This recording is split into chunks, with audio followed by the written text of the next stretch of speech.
All right, guys. So I wanted to give you some visual help clues on how to work on your boxes. Okay. I know for me anyway, it's easier to watch somebody do something than to just like read instructions and try to go through it. So we're going to do this in a couple of different segments, but we'll go ahead back to the beginning of this when I gave everybody a template to trace from. And what you were supposed to do was just go, around everything. And we did say that those templates were handmade, right? They weren't perfect. We weren't building the space shuttle.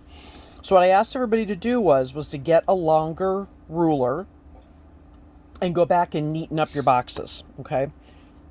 Now, I'm again going to do this in Sharpie, but don't do yours in Sharpie. And I say that because sometimes what ends up happening is that the Sharpie bleeds through, and then when you go to do or add your pictures to it or other items, sometimes it doesn't come out really well because the Sharpie has bled through. Also, I'm doing it in Sharpie just so it's easier for you to see what I'm doing, okay? So I have a nice long ruler. You guys should have the 24-inch rulers to work with.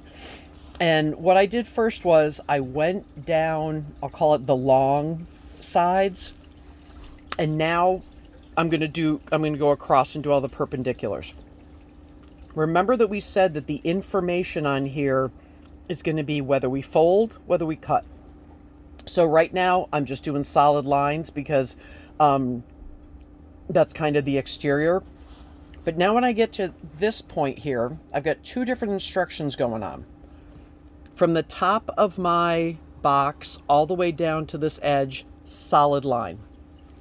Then I'm going to go dash, dash, dash, dash, dash. I'm going to slide this over. So same thing is going to happen here, but now I've got another part of the box down here. So this is going to be solid, solid, solid, solid. Dash, dash, dash, dash, dash. And then we're back to solid again. Okay. Going across here.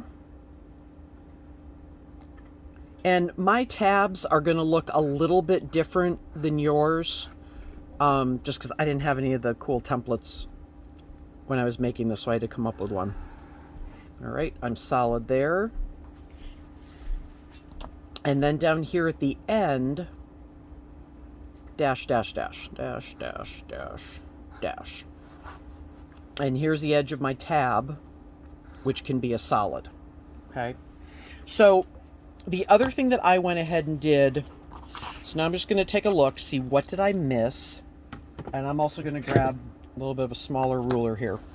I also went through and I kind of made my tabs a little bit, I don't know, kind of more angled, just so that they're going to fit in better. Okay. So again, I'm just going through, I'm relining everything that I think I'm going to need. I am doing it in Sharpie so that it's easier to see, but don't do yours in Sharpie so you don't have any weird bleeding that happens through the tag board. I mean, the tag board's thicker than paper, so it's going to make these stand up better, but certainly not like totally liquid proof. So there's a good chance that the Sharpie could go through it and bleed through. Okay. Now we're going to have to cut these out. So that's why I'm kind of overdrawing. So instead of making the corners match up exactly, because I know that I am going to have to cut this out, I'm not going to worry about anything that's out here is going to get cut off anyway. All right. So I've got box, box, box, box, box, box. I've got the tabs hanging off of it. Okay. So this is going to be step number 1 to making sure that you've got your boxes drawn out. Okay. And Really important, we tend to cut the way we've drawn things. So if your lines are crooked, or if you notice that instead of